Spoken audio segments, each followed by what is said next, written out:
Good evening, ladies and gentlemen. Welcome to my next, can I call it episode of my live stream or live chat with my subscribers and anyone else outside who doesn't know about me out there in the world. As you know, I'm very angry that the G7 summit is taking place and they have not invited me. Typical, very typical of the Western leaders. But today I want to tell you what landed on my desk this morning when I arrived at my presidential office in Baghdad. I received a message from, believe it or not, from someone who had interviewed Saddam Hussein's that I was able to make contact with Jafar Amin, and we're due to have a podcast interview. And this person who has interviewed Saddam Hussein's daughter got in touch with me. And I wrote back and I said, it'd be great for me to meet Saddam Hussein's daughter, and that it would be great for me to interview her on my podcast. You will not believe the response I got on Twitter from this person who knows Saddam Hussein's daughter and who has actually interviewed Saddam Hussein's daughter. He wrote back and said, "What do you want with her?" And it was so abrupt. Like, what do I want? And as you know, I enjoy interacting with my fans who are now called Laughter Republic citizens.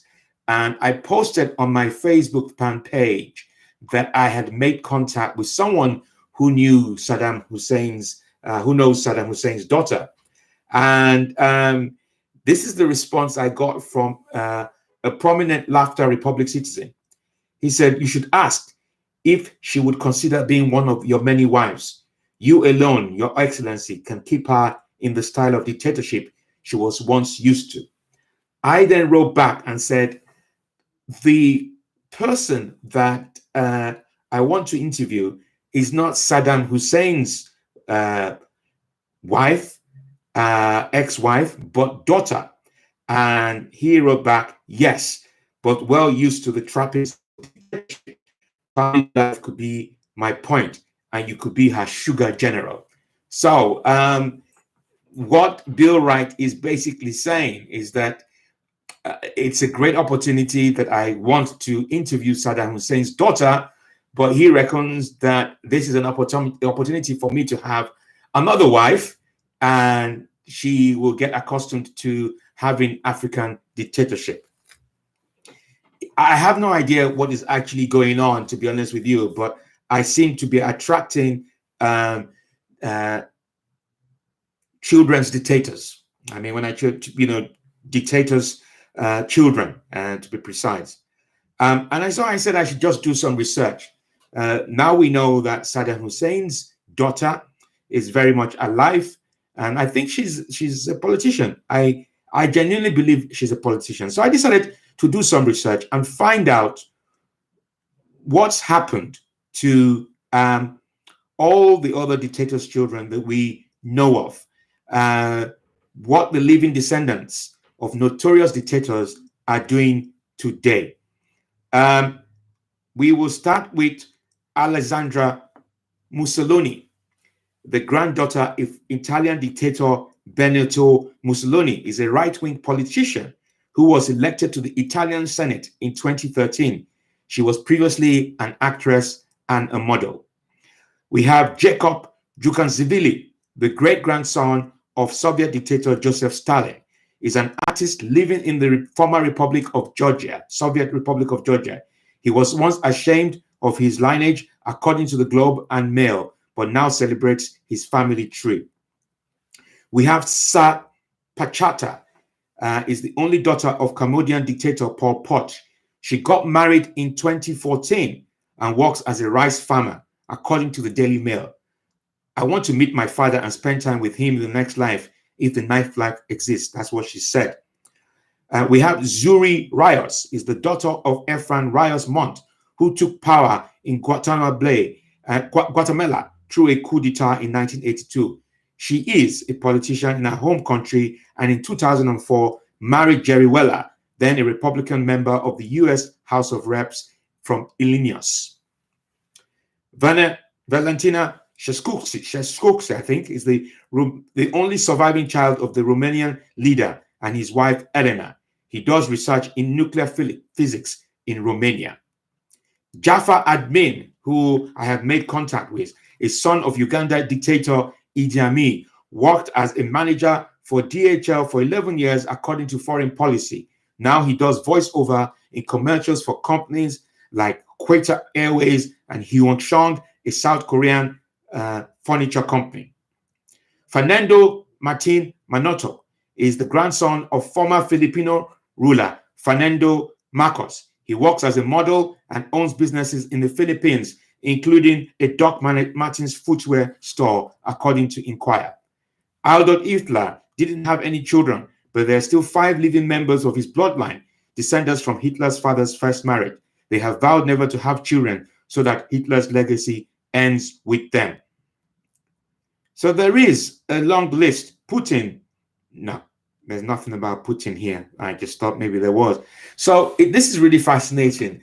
As a result of the Jafar Amin contact, I am now attracting and I am interested in talking to descendants of dictators. And it is really, really, really interesting, fascinating stuff. And if I could pull this, where I have a series of talking to descendants of dictators, I genuinely believe so.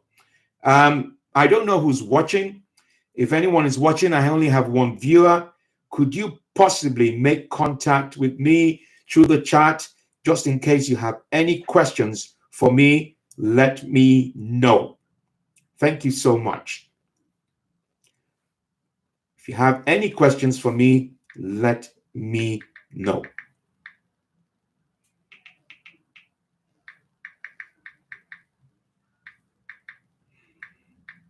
But I think it's really fascinating if I'm able to have a series where I'm able to interview all these children.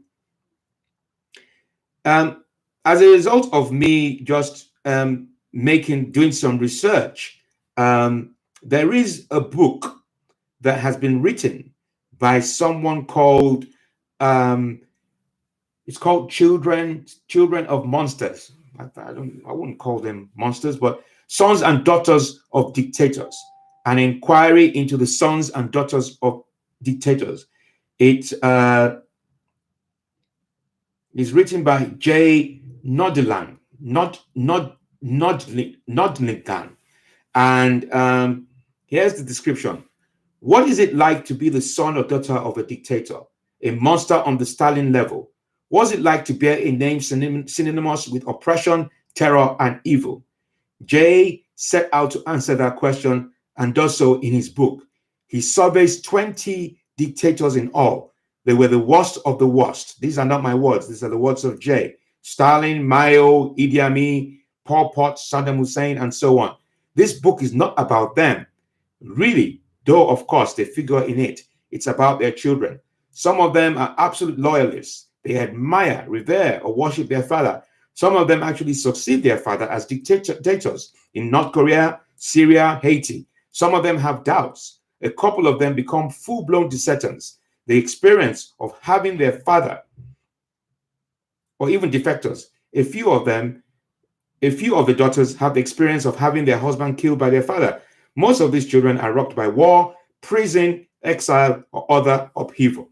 Obviously, the children have things in common. They are also individuals making of life what they can. The main thing they have in common is this. They have been dealt a very, very unusual hand.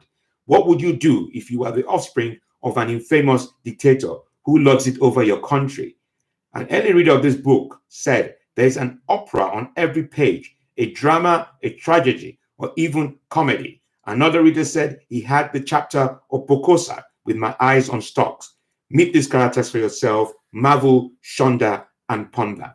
It might be a book that I might get, or maybe someone who is a subscriber might even get me this book as a gift because I think I need to read this book. It's called Children of Monsters, J. Noddingland, and it is Children of Monsters, an inquiry into the sons and daughters of dictators. So, ladies and gentlemen, my live stream is over. I hope that you have a fantastic and wonderful weekend. If you are brave enough and you're up for it, there is a Zoom gig at 9 o'clock this evening where I shall be introducing, I will do a short spot, and then I will be introducing Miss Angela Bra. It's meant to be a fantastic show. If you can make it, let me know. And if you are prepared to buy me this book, Children of Monsters, an inquiry into the sons and daughters of dictators, it's a 4-star review. It's on Amazon. Let me know. I'd be most grateful because I need to do some research. Thank you very much.